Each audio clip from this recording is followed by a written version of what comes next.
Okay, so we're going to react to a video on JNS, the Jerusalem News Syndicate, where a gentleman is going to be discussing how Qatar's funding and influence has infiltrated American universities much more than we think. They have funded billions and billions and billions of dollars into universities such as Colombia and many, many more, to push the anti-Israel narrative, and they are influencing young minds all over the country. So, without further ado, like the video, leave your comment, subscribe to the channel, follow me at Rafi the Realtor for all of your real estate needs in the Miami and Greater South Florida area, and you can support the channel via the Buy Me a Coffee link in the description or pinned comment. Let's get into it. State of Israel. I think Western democracies, we've ignored the Eighth Front. And this week, as you all know, I'm at CUFI, the Christians United for Israel Summit. And I have to say, the most fascinating speakers and the most fascinating people I've met in a long time. And one of those people is Professor Charles Small, who is the clarity. How do you find this? Oxford University, where we train scholars, professors from all over the world, and helping them to create courses on contemporary anti-Semitism. We have various research projects, one called Jewish Consciousness, creating the capacity for faculty and students to define ourselves, because we feel one of the basic expressions of power is the ability to define oneself. And our enemies are beginning to define Jews, Zionism, and Israel. So going back to the roots of our wisdom. The other project that you mentioned is called Follow the Money. And that's been going on since 2012.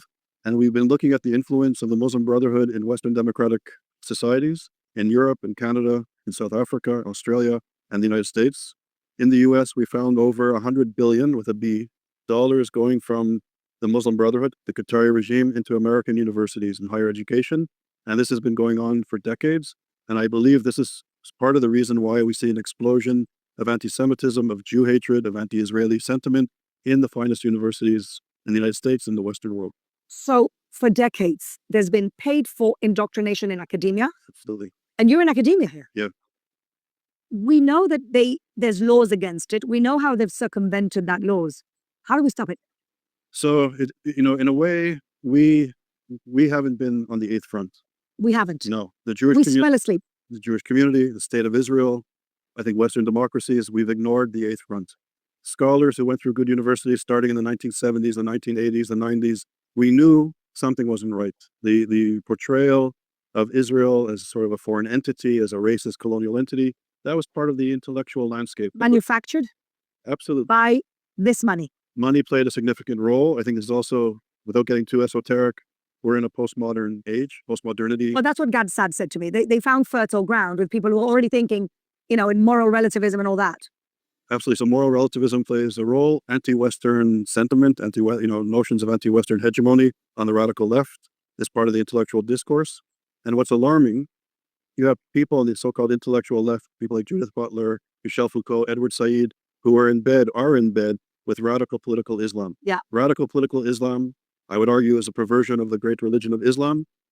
Coming out of the Muslim Brotherhood about 100 years ago in Egypt, it twists Islam into a very narrow reactionary form. The Muslim Brotherhood, at its core, takes European genocidal anti-Semitism as the raison d'etre of their mission. So you have the fusion of the protocols of the Elders of Zion and even Nazism later. But the protocols we know were the words and ideas that led to the Shoah, who led to the Holocaust. Some of the ideas of the Holocaust that led to the Holocaust, the racist anti-Semitism, interestingly, also comes out of universities, the finest universities, departments of biology, eugenics, the social sciences, theology. We're back to Nazi theory? Yes. So the Muslim Brotherhood, influenced in parts by Nazism and fascism and the protocols, their goal is to not only destroy Israel, but to destroy the Jewish people. Yeah. If you look at the Hamas charter, the Palestinian chapter of the Muslim Brotherhood, they basically plagiarize the protocols of the Elders of Zion as their covenant with God. And Yosef Qaradawi, the spiritual head of the Muslim Brotherhood, that I think Palestinianized Islam in a way, always argued throughout his life that. This is where I would disagree. This is where I would disagree with this gentleman in terms of Islam being stolen, or you could say bastardized. This is Islam in its true form. It's just the reality of it. So it's the smartest play. taking over universities instead of trying to fight an all-out physical war, which they aren't faring very well at. They've been trying for a very long time. The Islamic world has been trying to defeat the West, and they're really not doing great. Infiltrating the minds is a much smarter strategy. A societal jihad, slow, steady, calculated, much more effective. That the true believer, the true Muslim, is obligated to continue the work of Hitler. This is the core element of the Brotherhood, and yet Saudi Arabia before 9/11 and now Qatar, nations that are in bed with the Muslim Brotherhood and promote this ideology, have been funding liberal education, our best universities, the media of record, for decades. Oh, they want to deconstruct societies from within. Is the ultimate goal Western civilization, and the Jews are just in the way? So, yeah, so the Red Green Alliance, you have the radical left trying to emancipate those who were once colonized, and the Islamists want to destroy any vestige of European and Christian and Jewish influence in the region.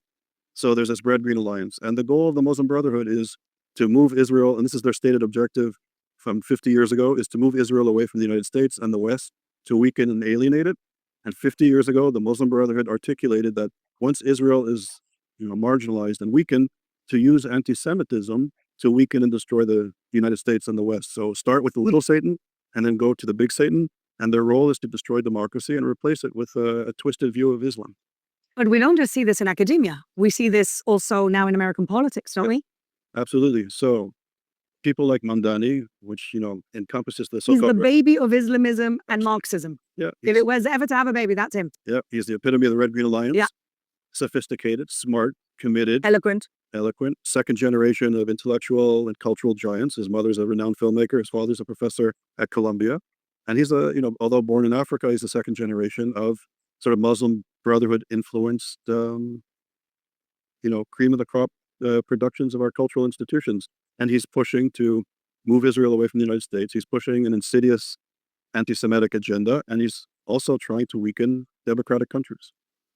And it's now not him. It's now a movement with the Democratic Socialists of America. Yeah. We're seeing it pop up everywhere. Are they going to destroy the Democratic Party? I think the Democratic Party is at a crossroads. I think they're in crisis. The radical left is attacking the center. So I think we did a five-volume book called Global Antisemitism, the Crisis of Modernity. And in this crisis, in this economic, cultural, and political crisis, the extremists are attacking the democratic center. So you have the radical left, the radical right, which is also awakening, and radical Islam is attacking the democratic institutions in our society. And yes, it's a dangerous moment in time. And I hope the Democratic Party and society in general will, fight back this extremist, anti-democratic element in its midst. So how does your organization, what solutions does your organization bring? You diagnose the problem. It's scary. What do we do about it? So I think diagnosing the problem, if you want to have a good strategy, you have to understand. Yeah, you know what you're dealing with, for sure. So we map and decode. And now I think once we understand some of the causes of the, this explosion of anti-Semitism, and in a way we've seen this film before, the interwar period when there was a crisis of democratic institutions, when people were increasingly marginalized and disenfranchised from institutions, when the social contract was not being fulfilled, you have people that are fearful and susceptible to extremist social movements. They always fill the gap. So we've seen this film before. And I think once we understand some of the causes, people who care about democracy, the Jewish communal organizations, I think security establishment in Europe and North America really need to step up and take a stand against this anti-democratic social movement. You have a center in Cambridge University. How are things over there? Things are good. So as you can imagine, in academia, I think it's one of the forefronts of the war against democracy, the war against Jewish people at the intellectual level. So these institutions have been infiltrated for decades by these anti-democratic, anti-Semitic entities and funding and actors. But there's still pockets, I think, of resistance. And I think people who care about democratic principles are good allies. And we have really good allies at Cambridge. And I think there are allies at other universities. And I think as people understand the threat that the Muslim Brotherhood and foreign funding poses to their liberal education, which is at the foundation of a democracy, I think more people are becoming aware of our work and are allying with us. So we have good friends and partners at Cambridge. But you're fighting funds, aren't you? You're fighting a very well-oiled machine of paying for chairs, paying for departments. How do you fight that? It sounds like a cliche, but I think you fight with truth. And I think once people understand the truth, once people understand that Qatar, a country of less than 350,000 citizens, a tiny country, Yeah. is giving more money than any other country in the world to European and North American universities. So why would they do this? And I think what we need to understand, and what more people get, is the regime in Qatar has a bay'ah. In Islam, a bay'ah is a spiritual oath to the Muslim Brotherhood. So the regime follows all of the religious edicts, rulings, and fatwas of the Brotherhood, which includes not only anti-Semitism and the call to destroy Israel, but a call to destroy democracy. Yeah. And I think on October the 8th, people were shocked that young, progressive faculty members and students at our finest universities came out not just supporting Hamas and being anti-Semitic or anti-Israel.